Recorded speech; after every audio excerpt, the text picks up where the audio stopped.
Hi, welcome to Hong Kong FinTech Week. I'm Maxine Ryan, the founder of Prosper App, and I'll be moderating this wonderful panel on the transformative potential of digital securities. I have two wonderful guests with us today. Johnson Chen, founder and CEO of CapBridge from Singapore. And I also have Wayne Trench, CEO of OSL, based in Hong Kong. We only have a 20-minute panel, so I'm going to let the guests introduce themselves very briefly, their firms and the innovation that they're doing in the STO space. But just to give you a bit of understanding about what we're going to be touching on in this panel, will mostly be about regulation and also unique value proposition that STOs can bring to institutions who are fundraising. So without further ado, Johnson and Wayne, please give us a little bit of understanding about yourselves and your firms. Thanks again for having me along. I'm the CEO of OSL, which we believe is Asia's leading digital asset platform. And we are part of a main board listed company here in Hong Kong, BC Technology Group, 863HK is the ticker. We run four real key lines of business. We run a digital asset brokerage business, a digital asset exchange, a hot and cold wallet insured digital asset custodian, and also we run a software as a service business, which allows us to really put our technology in the hands of other intermediaries like traditional banks, hedge funds and the like, trying to enter the digital asset ecosystem. We're headquartered in Hong Kong, but with offices around the world as well. So hi everyone, I'm from CapBridge Financial. We're headquarters in Singapore. CapBridge Financial is in the private market space. So the private markets is all the things that are not in the public side. So we have two parts of the business. The first part of the business, it's a global syndication platform. So we focus on growth stage, pre-IPO and pre-IPO companies, where we onboard the issuers, and then we work with the investor base. So we work with PE, VC funds, we work with family officers. We have distribution agreements with the private banks and also the ultra high net worths and the AIs, and we do intelligent matching to kind of match the deals and the private opportunities to the investor base. The model we work with is the lead and co-invest business model, whereby we have the fund price the deal, then we bring in the investors in. So as this makes a lot of sense now because companies are staying private longer, the rounds are getting bigger, and there's a lot of interest in the direct investment side. So we have this part, it's a syndication platform, it's fully digital. We have global NDAs, global enterprise grade data rooms, and it's all run online as a platform. And just recently, we have the second part of the business, which is basically a digital asset exchange. So we got the RMO license from the MAS in Singapore, and what we have now is basically we can plug in the liquidity and the tradability to these financial instruments, and we can trade various operating companies. We can look at bonds. We can also trade funds. So the nice thing about this is that it's an integrated approach. So we would like to think that we are linking both the primary side and the secondary side, and using blockchain and all the nice technology to effect this. So we are backed by the SGX in Singapore, and recently we also signed a deal with AMPD. So we are venturing in creating the private markets offering as part of the larger AMPD group. That's wonderful. It sounds like there is a lot of development in this space. And both of you touched on regulation very briefly in your introductions already. So this is a great place to start. I know that institutions are they're waiting for that green light from regulators. And how far has regulation come since STOs entered the space in 2017? Are you finding that regulation has become better for STOs? Maybe I can start there, Maxine. Look, Sure. I think for us, OSL has really taken a very institutional focus to our business from inception. We feel very fortunate, in fact, to be headquartered in Hong Kong and also, with presence in Singapore, because both of those jurisdictions have been very innovative on a relative basis with respect to digital or virtual asset regulations. But in Hong Kong, particularly so, in my opinion, with respect to security token offerings. So OSL was granted approval in principle for both Type 1, so dealing, and Type 7, an automated trading service licensing specifically for virtual assets in Hong Kong.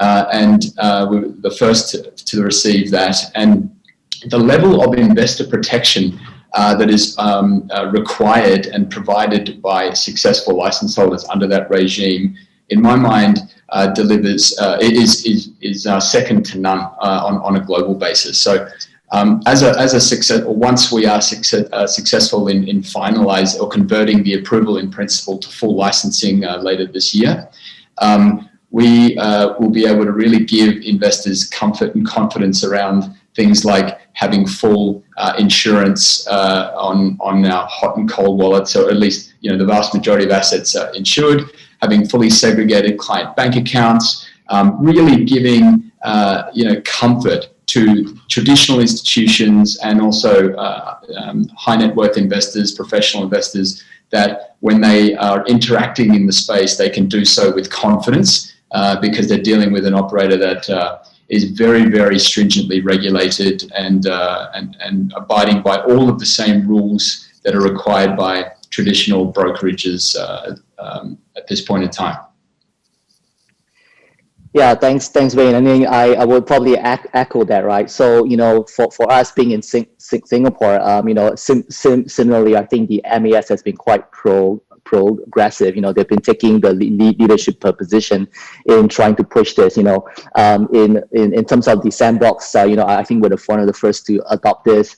For us as CapBridge and One Exchange. So one exchange is our digital asset exchange.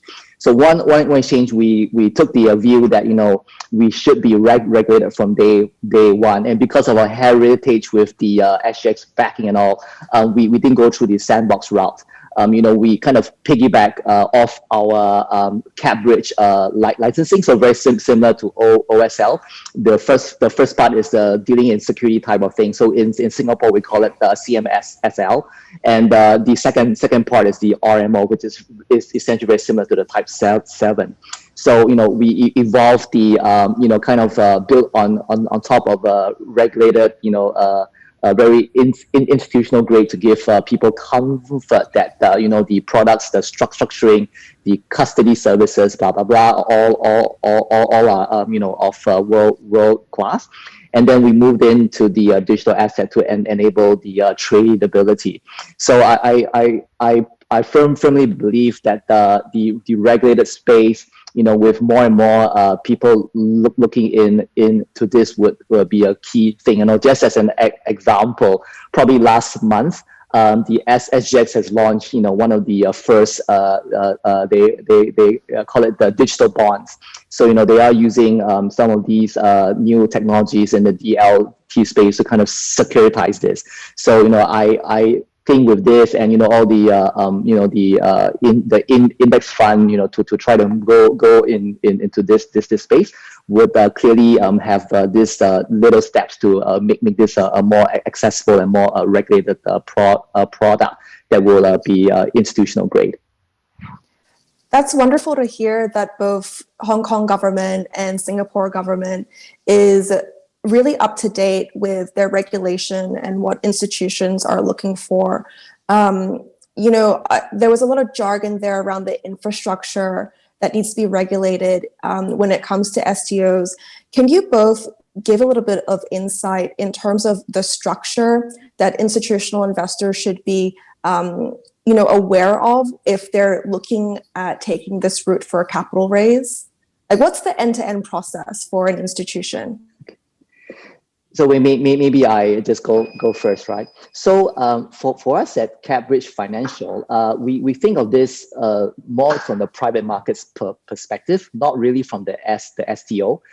We see the technology layer as an enabler, and our structure is mainly created using SPVs to actually invest into the underlying assets. And then we're actually trading the units of the SPV on our blockchain-enabled platform. So we're basically taking the best of the current regulation and the best of what technology the development is now, and we actually fuse that and build that into our kind of a private markets ecosystem. So for us, we have our exchange live. We have 2 listings already done, with more in the pipeline. We're seeing nice tractions from the SMEs, from the family-owned businesses, and from business who really want to kind of harness and convert some of their fans and customers into stakeholders of the company. And I think we also need to give a comfort that there is sufficient safeguards and all to really make this a very nice platform for the private markets to thrive here. Yeah, so maybe I can add to that, Johnson. I'll focus a little bit more on the institutional segment, client segment that we face a lot. Look, I think it's pretty clear, right, that real institutional money has faced a number of hurdles and roadblocks when considering entering this space. The top 2 have traditionally been regulatory clarity, and then concerns over the security or sanctity or asset safekeeping. Now, fortunately, those 2 things are solved. Like, again, with both the MAS, but also in particular the SFC's approach towards security token offerings here, and really bringing complete investor comfort protection around what you can and can't do within the regulatory regime. That's made very, very clear. And secondly, from a asset protection perspective, that the requirements placed on the custody of these assets gives institutional participants the comfort that they've wanted and needed for so long. And that's really the 2 major triggers which have now been solved, and as a consequence, we're seeing significant institutions entering this space. And not only are we able to service them directly as a broker or as an exchange, but also leveraging our technology to take these types of offerings to their own customers. And it's likely to be in the next 3 to 6 months that we'll see household banking names start to offer security tokens via their own exchange direct to customers. And we've been involved in those discussions over a number of years, but now that is coming to fruition because we've got clarity on the regulatory front, but also have been able to deliver confidence around custody. The last bit, though, Maxine, which you rightly mentioned, is infrastructure. So when institutions, be it investment banks, private banks, traditional long-short hedge funds and the like, want to start to trade or engage in this asset class, they need to be able to do so with confidence from an infrastructure perspective as well. So things like, can I connect up to an exchange using FIX? Okay, yes, that problem is now solved. Are there protections in there like transaction monitoring and market surveillance? These are requirements from the SFC, as an example. As a very conservative regulator, these requirements are imposed on successful license holders, which in turn, or a lot of these, should I say, are imposed on license holders to be able to, which in turn gives investors the confidence they need. And in fact, the systems that they are used to dealing with. And as a consequence, you've got a real catalyst now for proper institutional adoption, because those 3 items, namely regulation, custody, and then institutional grade infrastructure, is now readily available. Those are great points, and I think you summarized that very well, is that in those three aspects, everything is kind of getting to a point where institutions do have that comfort now to go forward with STOs. Do you think that STOs will be the future of capital raising for institutions and for businesses? And I just see that we have 5 minutes left. That went by very quickly. And what are your predictions from both of you of the STO market in the next 3 to 5 years? Are institutions going to be going full STO, or are we going to have more of a hybrid model? We strongly believe that blockchain DLT will be the underlying fabric for a lot of what currently takes place in traditional capital markets. And in fact, there's been numerous headlines, including from the SEC and other existing financial institutions who believe that adopting and embracing blockchain technology, security token offerings and the like is the way of the future. And I think there's now very little doubt that it will play a material role in how capital markets work going forward. How long does it take before 100% of assets are tokenized and so on? Look, that's anyone's guess. But as I said before, what we know is that the regulatory regime is now clear in certainly in the forward-thinking parts of the world, including Hong Kong and Singapore. There's emerging regulatory clarity on a global basis, providing better visibility for participants. So I think there's a lot of the challenges that have been solved. And then finally, as I said, more and more household name brands will be coming to market with clear offerings in the security token space and the broader virtual asset space in the very, very near future. And I think that all bodes well for the future of digital assets in general, but also security token offerings. What do you think, Johnson? Yeah, the question is in 5 years, right? And I think from where we are seeing it from CapRich is that it's definitely here to stay. The reason why we went to the private markets is that we believe that it will coexist very nicely with the public market. So the public market infrastructure has been there for a long time. There's a lot of really nice things going on. It's very vibrant, very deep.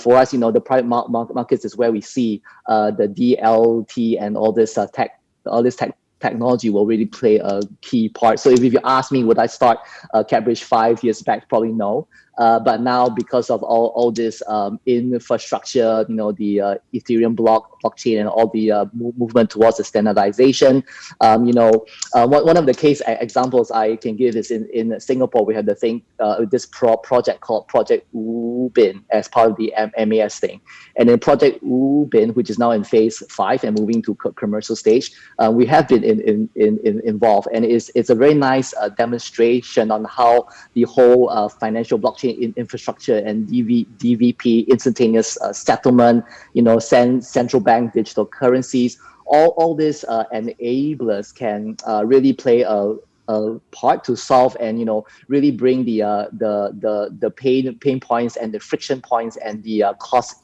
efficiencies into this. And these are real. These savings and these inefficiencies can be solved.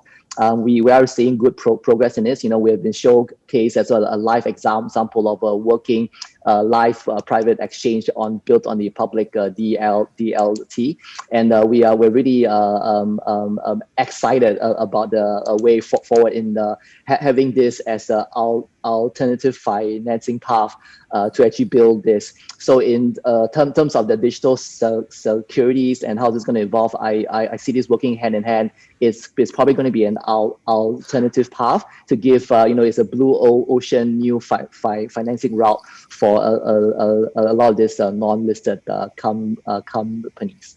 Wonderful stuff, guys. Thank you so much for joining us for Hong Kong FinTech Week 2020 on this panel on transformative potential of digital securities.